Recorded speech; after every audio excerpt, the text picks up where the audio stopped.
Okay, so we're going to get started now. Hello, everybody, and thank you for joining us both in the room at UMass Amherst and online. This is the first of two of our summer fellows talks.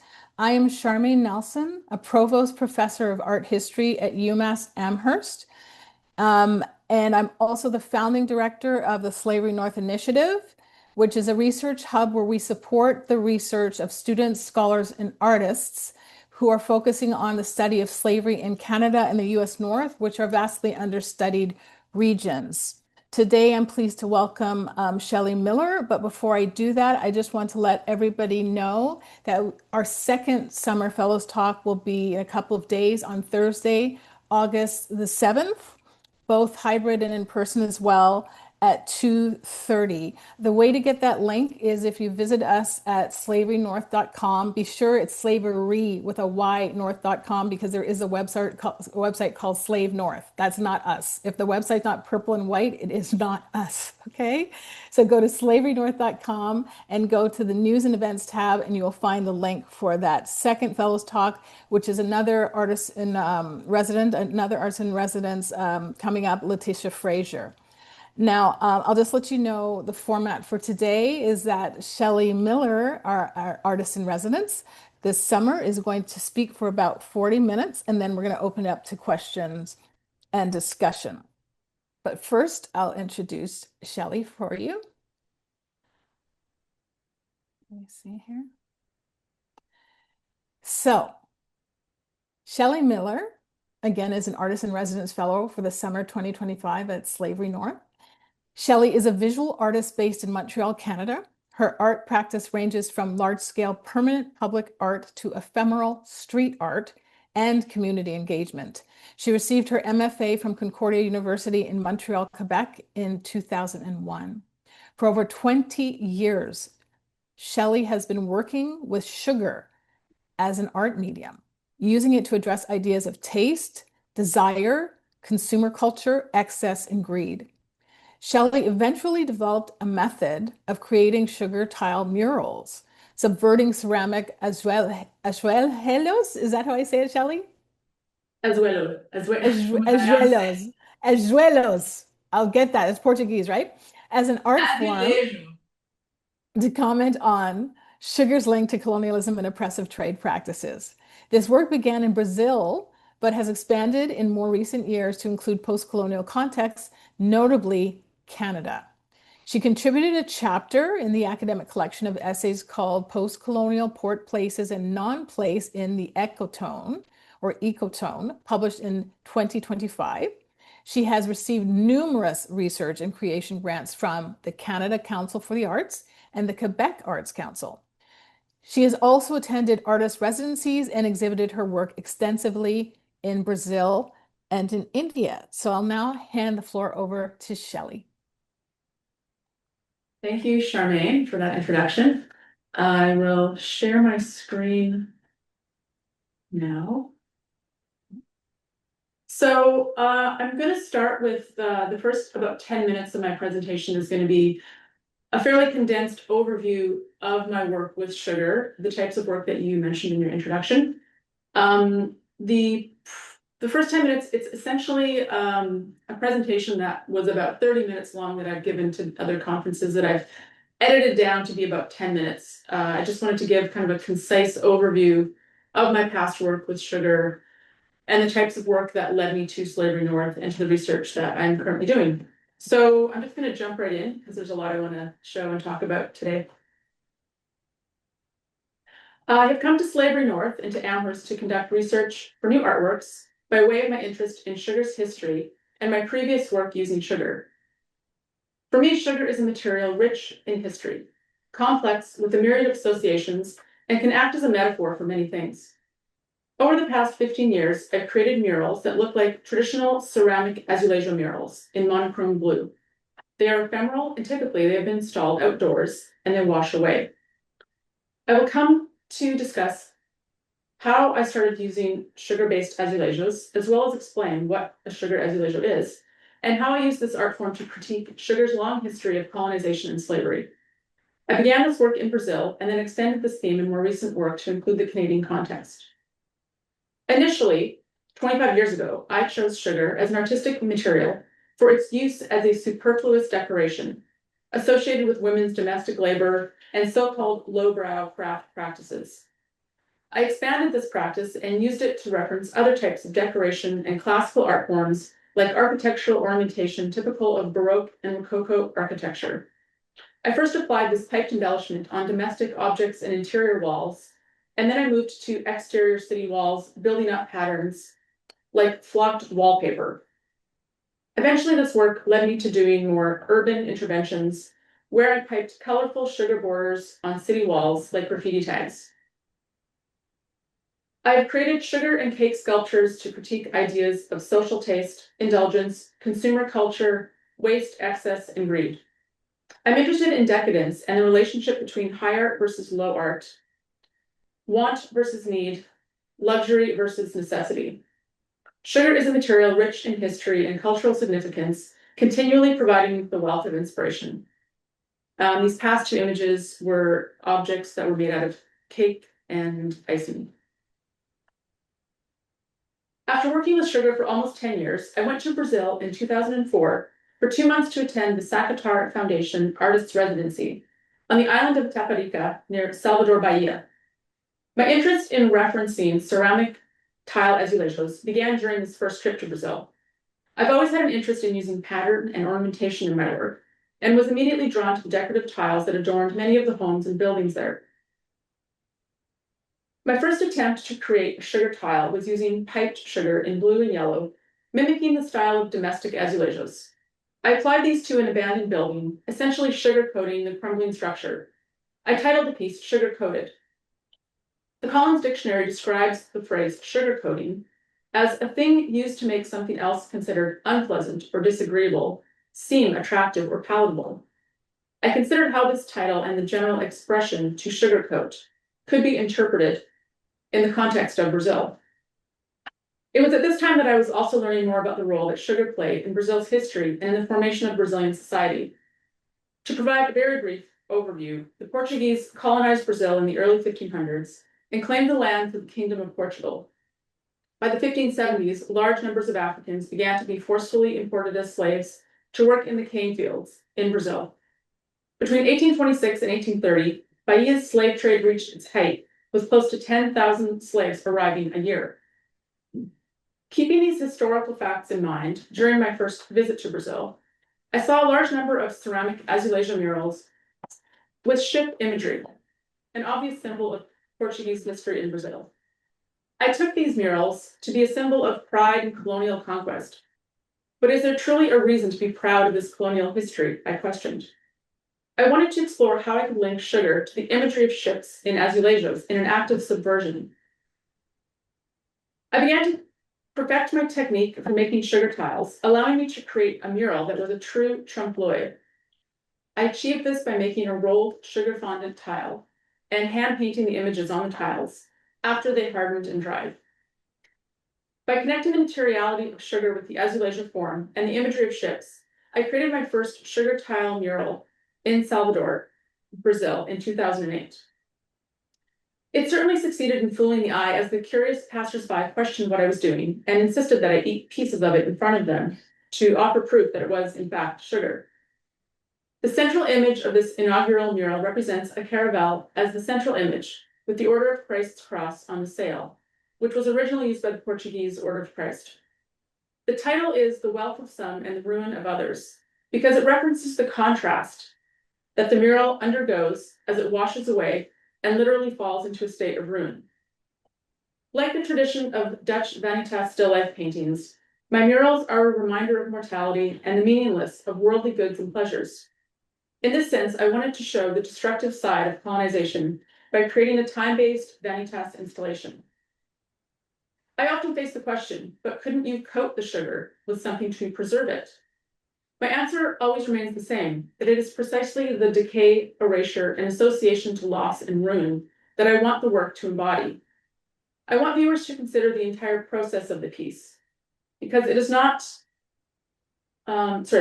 erosion and contrast from start to finish that fully encapsulates the concept of this work. I do not want to present a pristine image of history frozen in a moment of glory and conquest.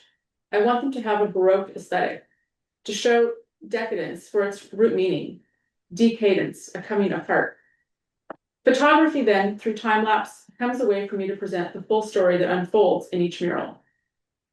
I've since made several more of these sugar murals in Canada, Brazil, India, and Australia. I've used a blue and white color palette, even in works outside the context of Brazil, because I want to continue referencing not only Portugal's role in colonization and the global sugar trade, but the entire system of the sugar slave trade that accompanied European colonization in the 16th to 19th centuries.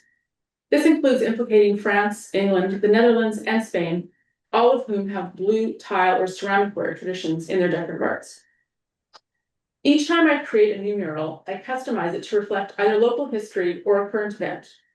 Most often, I've created these azulejo-style murals in port cities, allowing me to draw on the port histories of each site. Rather than purely analyze sugar's connections to foreign lands, I wanted to show how my own country of Canada was involved in the sugar slave trade. In my hometown of Montreal, which is a port city on the St. Lawrence River, I created a sugar tile mural called Cargo, which shows contrasting sides of the sugar trade, import and export. The right side represents the sugar-producing islands with images of workers cutting cane and loading barrels of raw sugar onto small boats to be exported. On the left is an historical image of the old port of Montreal, receiving the raw sugar in barrels. In the far distance is a landmass that could be interpreted as Africa, easily missed within the busy composition, but whose significance is integral to the ocean trade depicted. The island imagery I have painted on the right is a composite that I constructed from several paintings done by William Clark from his series called 10 Views on the Island of Antigua, dated 1823. Clark was a British naval painter who was posted in Antigua for 3 years to document not only the landscape and the scenery, but also the various processes involved in the production of sugar, including the human labor. His sanitized depiction of the labor involved and the dress of the subjects could be said to be a sugarcoating of reality, which is why I chose it. The central area of Cargo again focuses on ship images. Instead of a singular ship, as I had done in other murals, I have a variety of ships, taken from different times in history, as a means to show the lengthy time gap that this triangle trade occurred. Instead of the sugar tiles falling off the wall in an act of self-destruction like other murals have, this mural simply faded, like an old photo, or like memories can fade, with facts getting lost or forgotten. This mural, I'll just mention, lasted about 9 days, and the previous one that I showed in Brazil was up for 9 weeks. So it really depends on each situation and climate.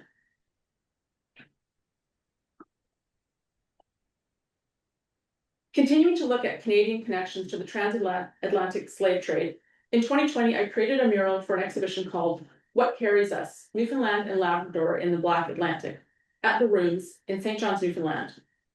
Guest curated by Bouchard Junaid, this exhibition offered a new perspective on Newfoundland and Labrador's centuries-old trade in salt, cod, molasses, rum, and other commodities. Prior to this project, I admit I did not know a great deal about how sugar played a role in the history of Newfoundland and Labrador. Cod has had an important, if not crucial, role in the economy and cultural identity of Newfoundland for centuries. The abundance of cod on the Great Banks of Newfoundland was the primary reason that the British set up their colonies in Newfoundland, and to a lesser extent, the French and Portuguese. While cod was being fished and processed to feed European markets, it is necessary to note that Europeans were particular in their preferences, and much of the cod cure was not up to their standards. As Mark Kurlansky describes in his book, Cod, the list was long for why cured cod might not be accepted by Mediterranean markets. And so the West Indies presented itself as a market for this less desirable cod. For this reason, West India was the commercial name for the lowest quality of salt cod. There were common food shortages for slaves in the British Caribbean colonies, since all the available land was used to grow commodity crops. The British saw an opportunity to use this low-grade waste cod as a currency to trade for sugar derivatives like molasses and rum, as well as salt, tobacco, and other goods. As British ships carried the salt cod south packed in wooden barrels, they would also pick up slaves en route before landing in the British West Indies, then return to Newfoundland with slave labor products like molasses and rum. Even today, Newfoundland still imports Jamaican rum for local bottling.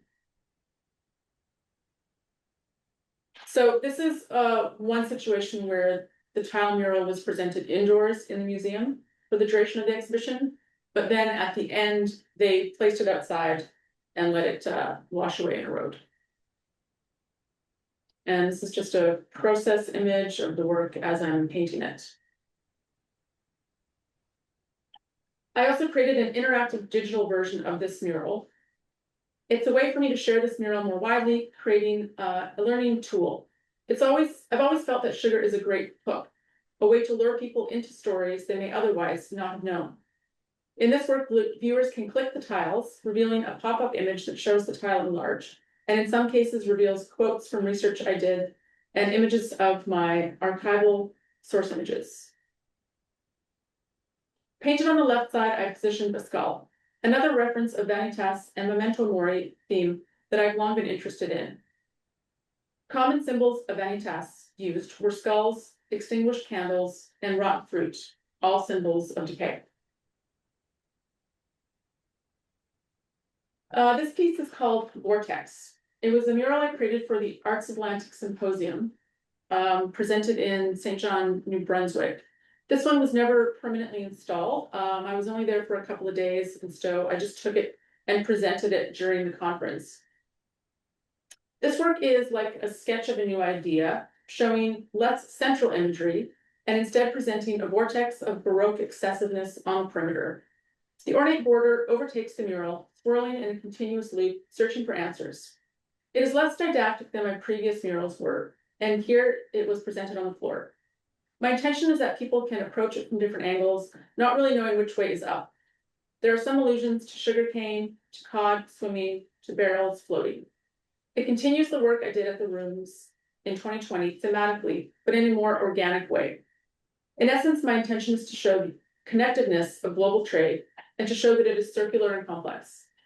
I've left the center blank to make room for new stories to emerge, to create an opportunity, at least symbolically, to show that the dominant narratives have been present for too long, and it's time to open up the vortex and create space for those versions of history that have not been told.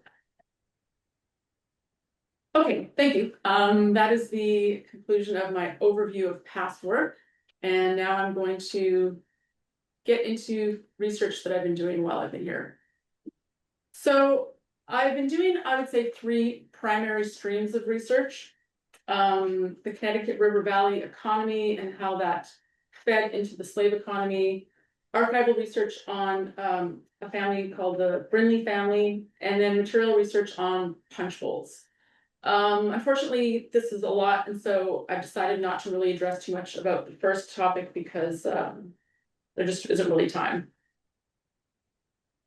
So getting into the punch bowl research that I've been doing, a lot of this took place at Historic Deerfield, and I wanted to just show this little image on the left of Sugarloaf Mountain, or Mount Sugarloaf, whichever, however it's referred to, which I had to walk past on my way to Historic Deerfield. And I thought it was sort of fitting since I'm doing work and research on sugar. It's also like this bizarre phenomenon I find of how many Sugarloaf mountains there are all over the world. And then I was reminded of these types of paintings. Also, just, I think this is definitely something I'd like to research in the future is, again, the bizarre phenomenon of why these mounds and hills and mountains were renamed in the first place over, I mean, a lot of them don't even look like Sugarloaves, but. So, at the Historic Deerfield, for those who are not familiar with it, it is essentially like an open air museum of historical homes. Many of them have the furnishings and objects that were originally in the home, in those homes in the 17th, 1800s. And then there's also something called the Witness Stones Project that along this whole street of different homes, there are these markers that identify where enslaved people once lived. And there's also the Flint Center, which is a museum that contains an extensive collection of furniture, housewares, metal paintings, mostly all decorative objects. So that was where I went to do some research on punch bowls. So this is a bowl that I think for people who are interested in the history of slavery was sort of an easy place to start researching punch bowls because it's a really unique and rare punch bowl. It is in the collection there. It did not belong to any residents of Deerfield, but they have it at the Flint Center. So this bowl commemorates a slaving voyage. So on it, it's written "Success to the Friendship, Captain Pierce, 1760." And because of more recent research being done on slave ship voyages, it can be known that this was actually a slaving voyage because the people who analyze these databases have narrowed down the name Friendship with a Captain Pierce leaving Liverpool in that year. It was a slave ship voyage to Bonny, Nigeria. So the other unique thing about this bowl is that from the inside and all around the outside, it literally illustrates the triangular trade that's taking place. So there are three primary scenes along the outside. One of them on the left, you can see presumably enslaved individuals packing up what is interpreted to be tobacco leaves into barrels. On the right, you see on the other side of the bowl, there's the scene of a captain. It's referred to as the captain's farewell, which is, he's going off to sea and he's either leaving or coming back with a bag in his hand that is representative of coins and money. So he's sort of showing off his wealth that he's making off of these slaving voyages. And the sailor's return, that's what it was called. So this imagery, it was fairly common at the time in prints and paintings and on many other ceramic objects, platters and bowls. This is another bowl in the collection at Historic Deerfield that shows a very similar type of scene of the sailor saying farewell to his fair lady. Then on the other side of the bowl, it's an imagery that is interpreted as being representative of slave castles along the west coast of Africa. And I'm going to show a few other images after I'll go back to this one. So these slaving castles, there's other imagery of them in print and paintings. So that's why people who analyze this bowl can conclude that this imagery we see is likely referencing these slaving castles on the west coast of Africa. So these types of bowls are very, very rare and unique.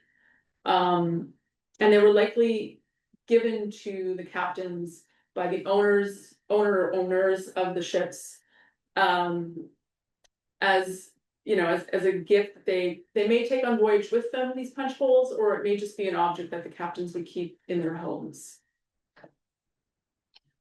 Again, just to show other imagery where these slaving castles were depicted in ceramics, where this is another this is a platter, in this case, not a punch bowl, in the collection of the Rhode Island School of Design Museum. And it's hard to make out, but you can see there's kind of a banner on the bottom, which labels it or names it as Cape Coast Castle off the coast of Africa. So I came across a really interesting article by Jane Webster that really fleshes out this whole topic and subject of punch bowls, specifically punch bowls that commemorate slaving voyages.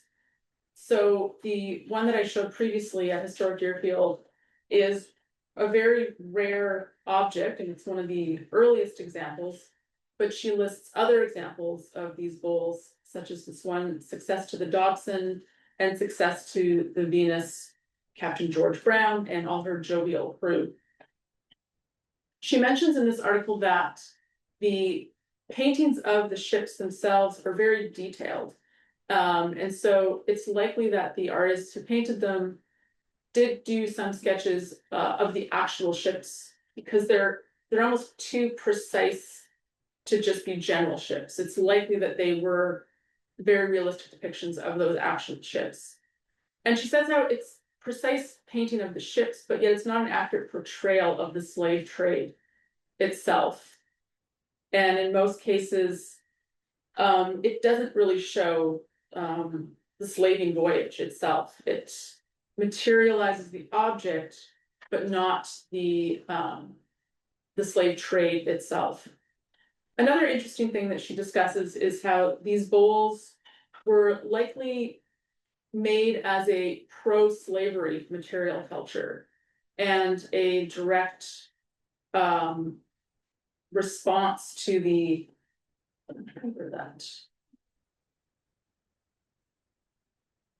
Sorry, I'm just trying to remove something on my screen.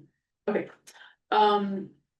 She said that can be argued that they are a pro-slavery material object in direct response to the propaganda strategies that were adopted at that time by the abolitionist movement.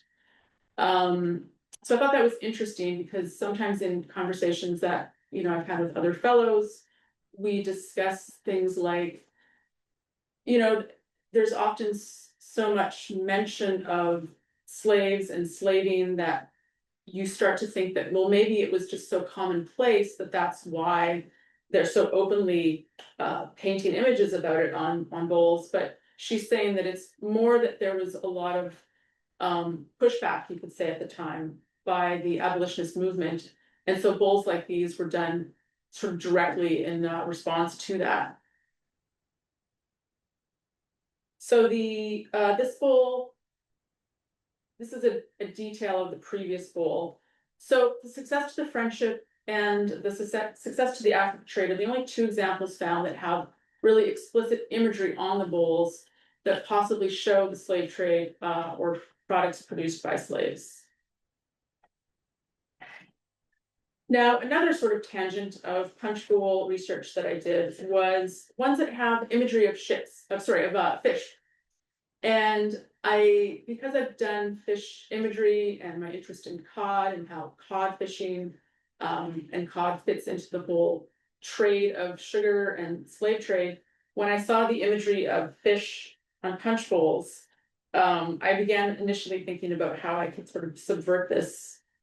And this says, "Keep me swimming," which is a sort of an expression that was often painted on punch bowls where there were fish. And it was meant to be like a comment on how you should keep the punch bowl full of punch and keep the fish swimming, so to speak.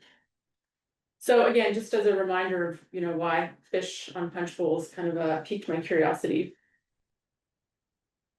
They were said to be fairly common, common imagery on punch bowls in the American colonies from the 1740s to about the mid 1770s.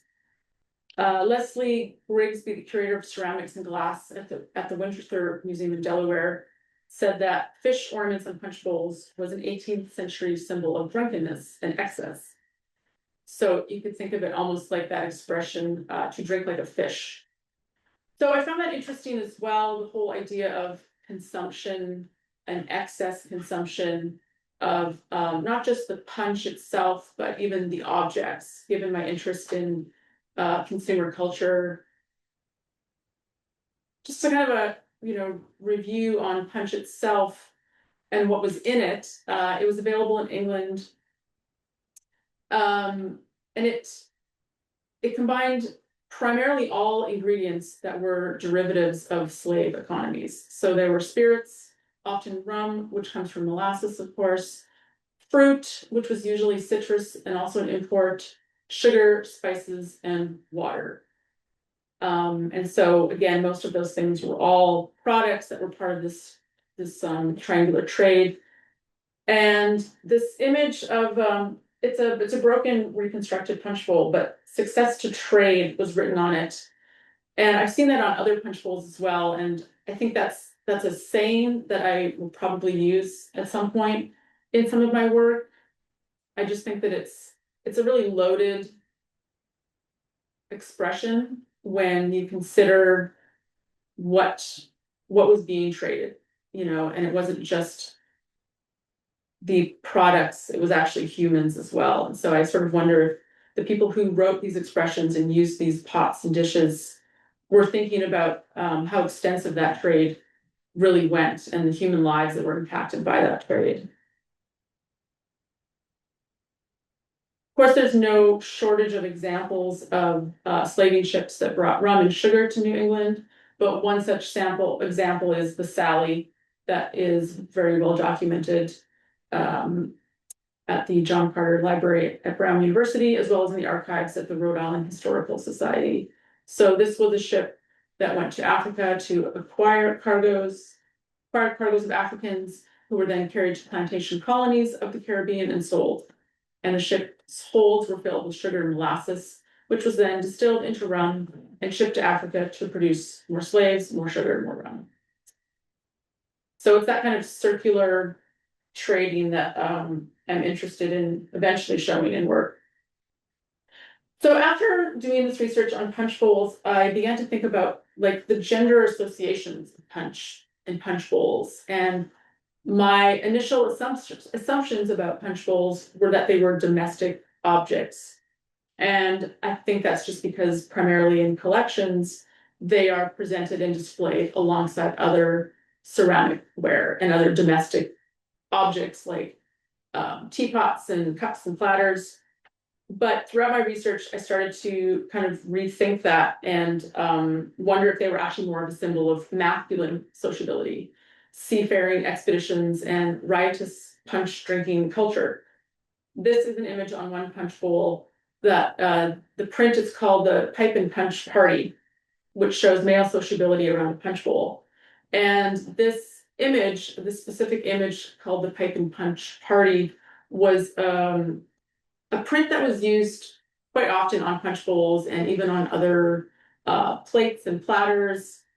And it's said to be derived or inspired by this Hogarth print. There's a few different Hogarth works that have similar types of scenes of these, riotous kind of parties. It's called a midnight conversation, but the clock in the background shows 4 a.m. And you can see that they're probably beyond capabilities of having a coherent conversation as they're gathered around a very gigantic punch bowl that looks very large.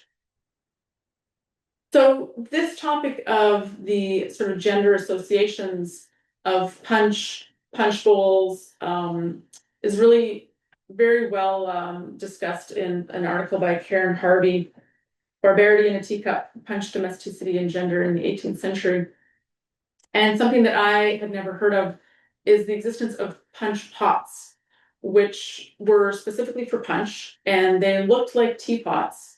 And the only really way you would discern that it was a punch pot and not a teapot is that they were larger and the drainage holes at the base of the spout were larger. They weren't, really in production for a very long amount of time, but she points to the interesting ways that tea drinking and teapots were more associated to, women and femininity in the home, and then punch bowls were often more of a publicly used object in taverns and in male social clubs. And then there was this time frame where punch pots became a little more used as a way to try and kind of blend and merge social spaces between masculine and feminine consumption habits and patterns. Okay, how am I doing for time? Like 10 minutes, 15? Yeah, about that. Okay, perfect. So on the topic of punch bowls, this next little interlude is a bit different research, but there is a punch bowl in connection. So I don't know, somehow cosmically everything is revolving around punch bowls for me. So this particular punch bowl belongs to it's in the special collections here at UMass, and it was part of the Brinley family collection. So I did research on this person, Frances Brinley. As I mentioned, the Brinley family papers and documents are here in the special collection. Initially, I chose this family to start doing some research on just because I wanted to look at some specific examples of slave owning families in the region, and just look at some primary archive documents that were here on site. So this family they have strong ties to England. This particular man's grandfather was one of the first colonizers in Rhode Island, owned a lot of property. His father he was an auditor for King Philip.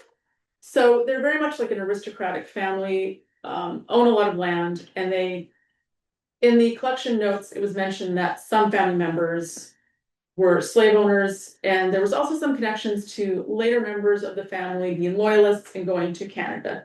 So I was already kind of thinking like longer term that like maybe I could see where the threads led into Canada. So this is a portrait of him just to kind of give you a sense of who he is. It's in the collection of the Met. This is an accompanying portrait of his wife, Deborah. I'm going to kind of mention these paintings a little bit later. But in this one, so it's said that in the background, it's like a fictitious scene that's representative of his land holdings, and then it's Boston in the background. And then the other reason why I looked at those portraits was because this painting is actually in the reading room in the special collections, and it's a copy of the previous painting I showed. So the other two originals were done by John Smybert, who was a well-known portrait artist of the time, trained in the European style of portraiture. So he was hired by many wealthy families in New England to paint their portraits, obviously. So this one, I was doing research in the archives, and then I looked up one day and saw this painting and realized, oh, that's Deborah. She's like in this family that I'm researching. And then I looked over and I saw the punch bowl, and everything kind of started to come together.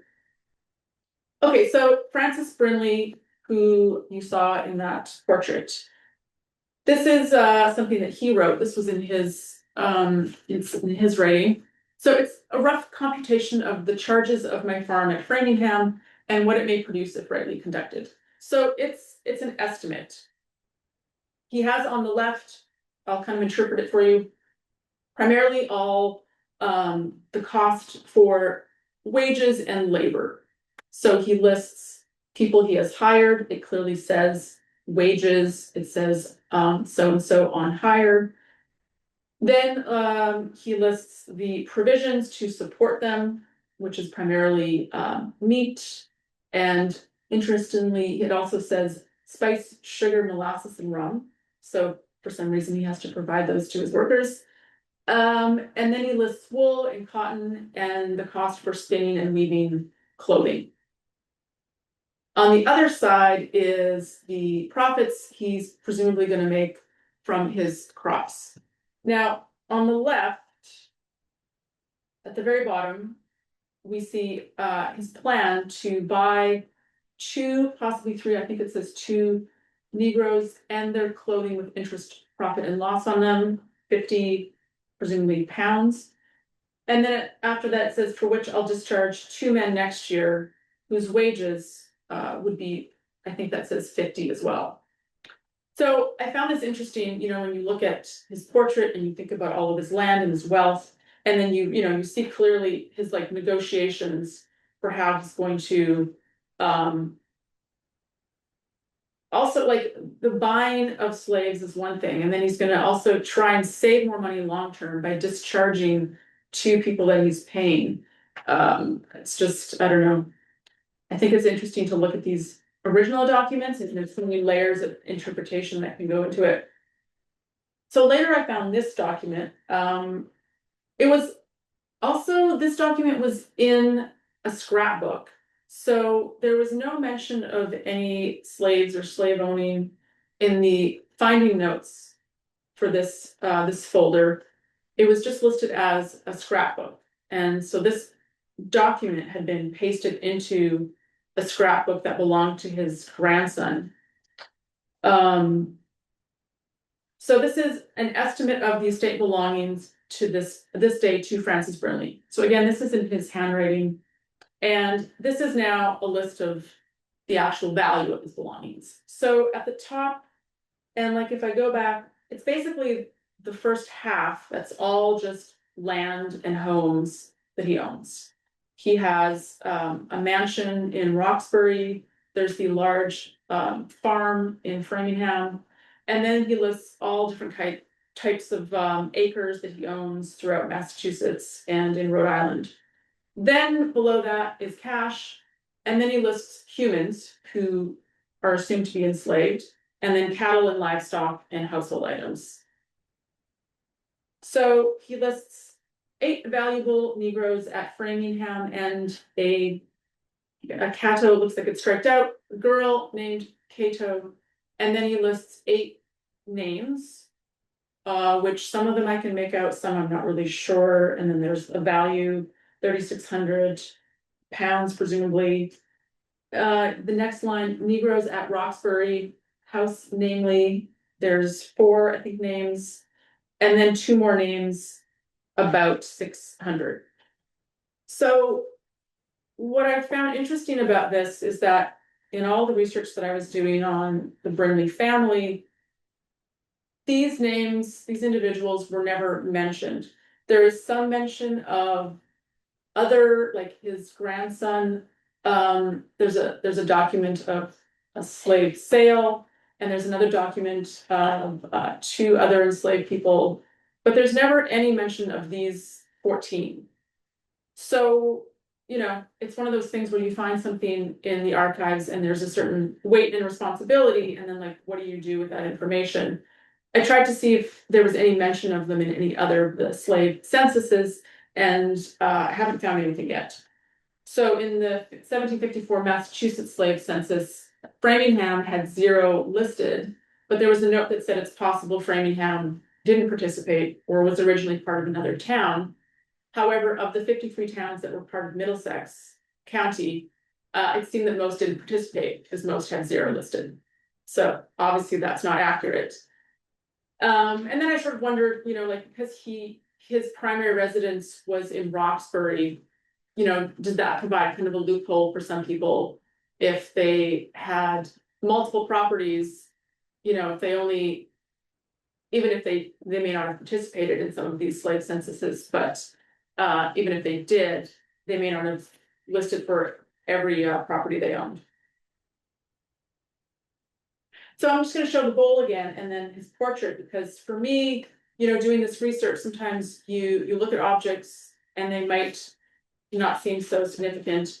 And then when you learn more about the history of a person and then you look at these objects again, I feel like, you know, you interpret them a little bit differently because you realize that these objects were somewhat like of a witness to history. So, you know, I wonder now, where was this bowl? Who used it? Was it in Roxbury? How long was it in their possession? Did enslaved people make the punch that went into this?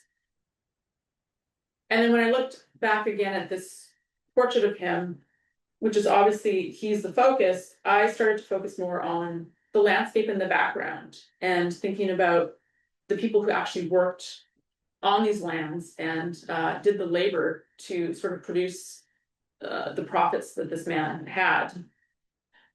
So I started to play around a little bit with what I might do with the imagery just in the background in that landscape, just as a kind of a quick model SketchUp. I have a few versions, one where I still have his arm a little bit in the picture, which I'm still deciding if I like his arm or if he's going to be completely omitted. But I put it in a decorative border that I already had a sketch of for something else. So imagining one version where there's a tile mural in the center with the landscape, and then the really excessively Baroque border that's more like 3-dimensional, and that would eventually decay and erode. This one on the left, you can see actual wasps in the picture, which happens fairly often with these murals if they're installed somewhere like around the end of August.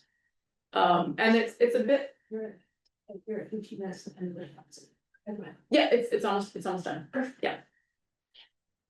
And then I tried, this is just to kind of show some scale. And then I tried one with that mural I showed it earlier. Not that I would juxtapose this exact border with the image, but it was just like I said, a quick mock-up of how I could maybe just do one that was completely tile mural. This again has his arm kind of camouflaged, and then this one is just the landscape. And again, something just for scale. So I've also tried some preliminary tests making sugar punch bowls, which was always the idea while I was doing this research on the punch bowls, was how could I then take those ideas into actual work down the road. And so, I'm thinking about ways that I can create sugar punch bowls using specific imagery on the outside, perhaps doing them in more of an installation.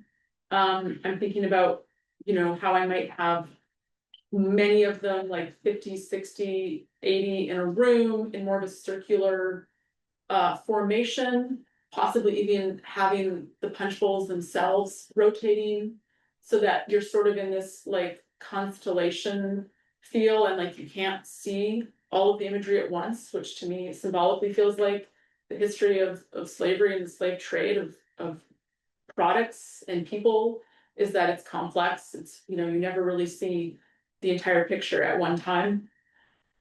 This expression, one bowl more, and then, was also a sort of common expression on punch bowls.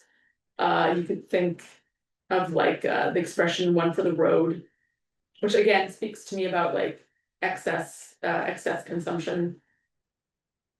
The codfish that I painted on this one is, these are just really early tests. I didn't have time to fully develop making proper silicone molds, but I still wanted to do just even like crude first attempts at a sugar bowl and try paint on them, just to sort of see how it feels. Yeah, so in terms of actual artwork production, I'm now at the point where I want to get into my studio and start really kind of testing out things and messing around with ideas and materials. Yes. And then as well, perhaps doing more specific ship research on some of these specific ships in the area that I don't believe there's any real like imagery of. And so I'm, wondering like, could I just through researching what similar ships at the time looked like, kind of reconstruct what these ships might have looked like, and then representing them in mural work. So that is it. Thank you so much, Shelley, for that brilliant talk and for sharing some of your past work with us as well. Just to start, can everybody hear me? So just to start off, I just want to point out to everybody that I think it's a powerful fact that not everybody might know that three of the key ingredients in the rum punch come from the same plant, the sugar cane. The rum, the sugar, and the molasses. So, and then, of course, the sugar cane was being cultivated in places like Jamaica and Barbados by enslaved labor. So that's one huge thing that I think really powerfully impacts and shapes your work, and this work going forward on the punch bowls. Another thing too that we have to understand is that in places like the Caribbean and elsewhere, and in populations like soldiers, they had what was considered at the time and what we would consider today alcoholic cultures, where a lot of it was based on the consumption of rum. And for soldiers in the British Army, certainly, they were given a ration of rum a day and watered down rum known as grog. So that's where we get the term groggy today. So we have to think about too how prevalent the consumption of rum was across the Americas and in Europe as well. So the first thing I want to ask you, Shelley, that makes me think of David's work too in a powerful way, is these differences between the functional and vernacular nature of, say, a punch bowl that these enslavers are creating for themselves and others around them, their surrogates certainly, and then the high art stuff that they're doing the portrait sittings, they're doing the sculptures, etc. And then counterintuitively, I think for us today, they're filling their world. You so ably articulated for this for us in terms of showing us what is on these punch bowls.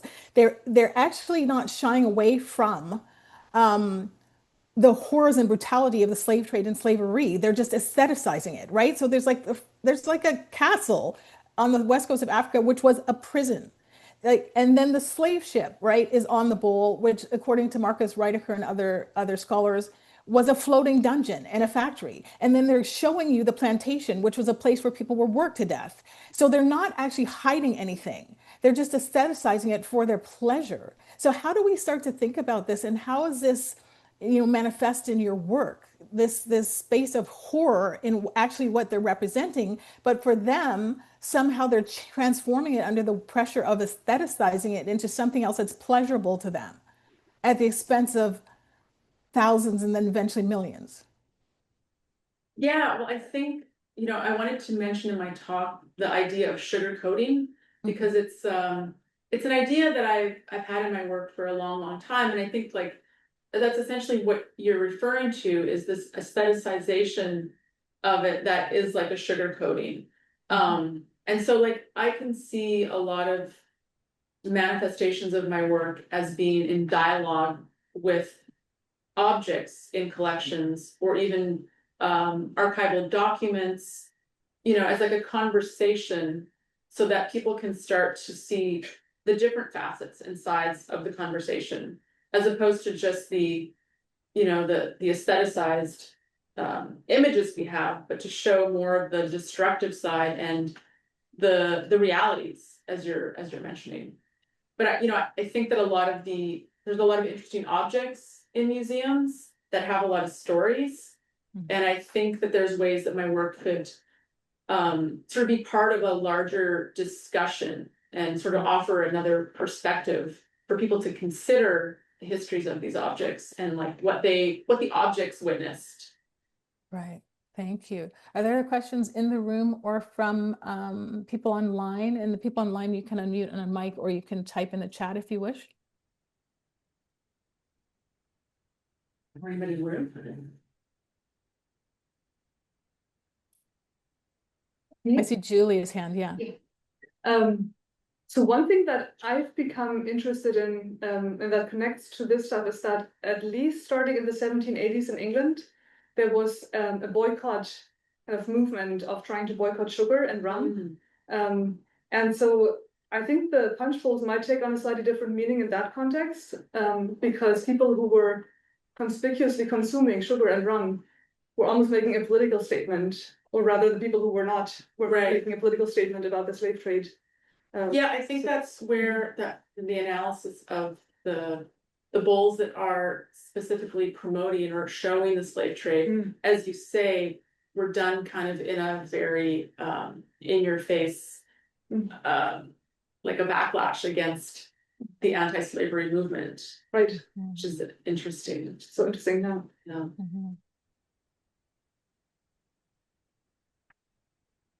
I'll read a question from the chat. Nancy Edwards says, very interesting and informative presentation. I wondered about the use of refined white sugar rather than raw sugar, cane sugar, or brown sugar. Yes, good question. I've pretty much always chosen to use refined white sugar, because most of the references I'm showing, like the murals or even like the ceramics ware, it's more about like refined, in quotes, culture and society.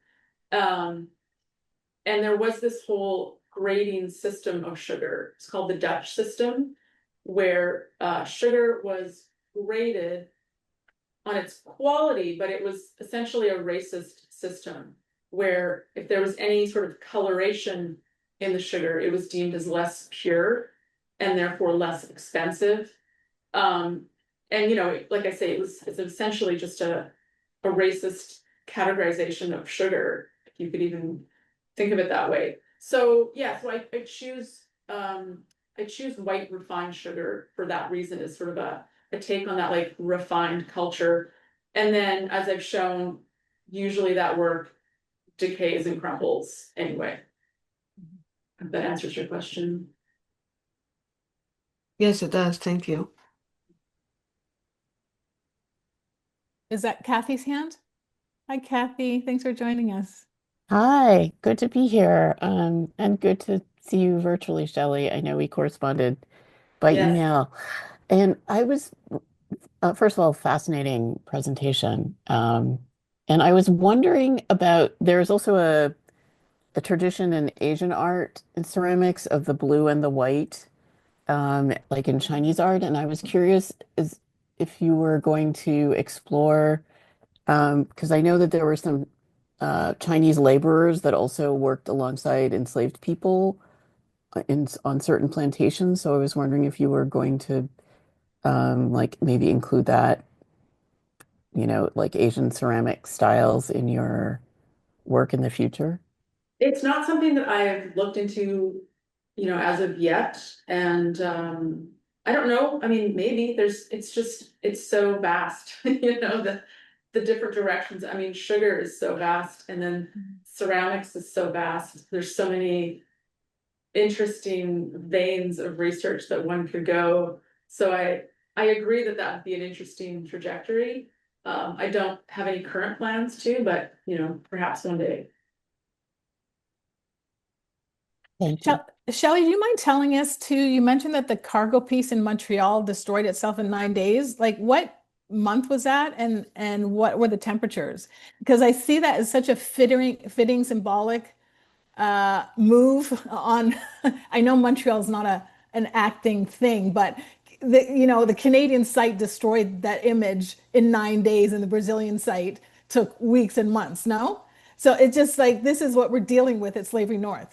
That Yeah. the history has been eaten, like deliberately in the U.S. North and Canada. So like, can you tell us, was that winter? Was that summer? Like what? No, so essentially it comes down to like how much rain exposure a wall gets. Okay. So the wall in Brazil, it was two buildings that were quite close and they were quite tall. So it didn't get a lot of like really hard direct rain, whereas that wall in Montreal was just very exposed. Hmm. And like a day or so after I finished the installation, there was just like heavy rain. So Yeah. it just depends on how much rain, how well protected the wall is, Okay. things like that. Okay. And just as quick follow-up on a different note, when a museum or a gallery acquires your work, are they acquiring the photography of your work? Because you are a traditional curator's nightmare. Well, you Thank are you. because no, because museums want to own things forever and bring in the conservator that will preserve it forever. And you're like, absolutely not. This thing will destroy itself, right? Well, I think So, that's where showing it in the museum on a kind of a false support yeah, gets that point of like having it for display for the duration of a show.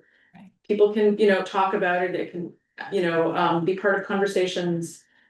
And then if they want, then it could be installed outside as more of a like performance piece. It's kind of like a performance, Right.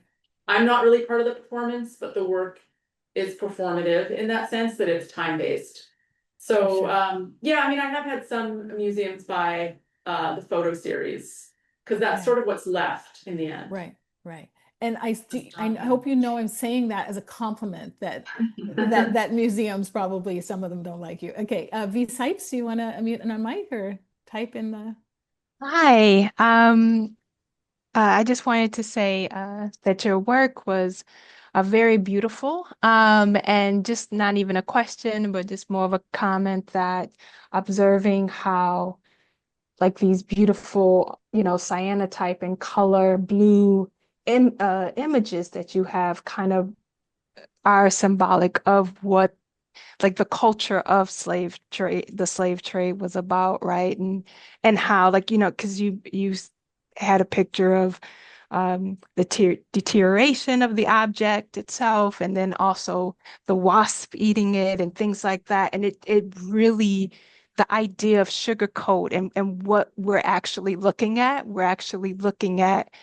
um something that as it deteriorates, like what's behind the facade of something that's sugary and it looks like it's beautiful, but in actuality, it's very destructive. In actuality, it's not anything that's long term. It's a horrible, obviously, situation, but I just saw some parallels there, especially when I saw the wasp.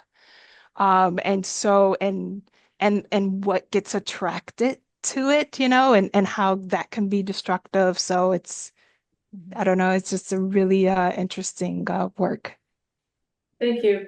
Yeah, it's interesting to note that bees are never attracted to it, right? Bees are attracted to pollen. Wasps are sort of the like they're really pests, like they go after garbage. They're nasty. And when the wasps come out at a certain time of year, I mean, I've had situations where the mural had to be taken down quickly by high pressure water cleaning because residents and local police authorities deemed it as like a public health concern. Right. Which is okay. It's kind of supposed to get like a bit messy. Right.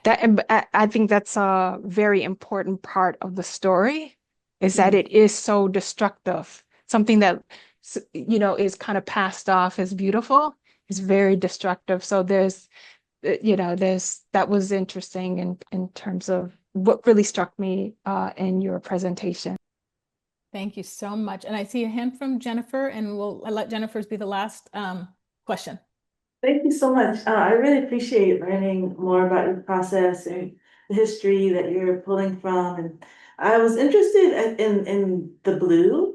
And blueware is also in Great Britain, right? Is it blueware also used? And it's just so it's interesting the connection. But I was curious about the blue that you use and if it's related to anything else natural, like is it like indigo, or I'm just kind of curious about the blue.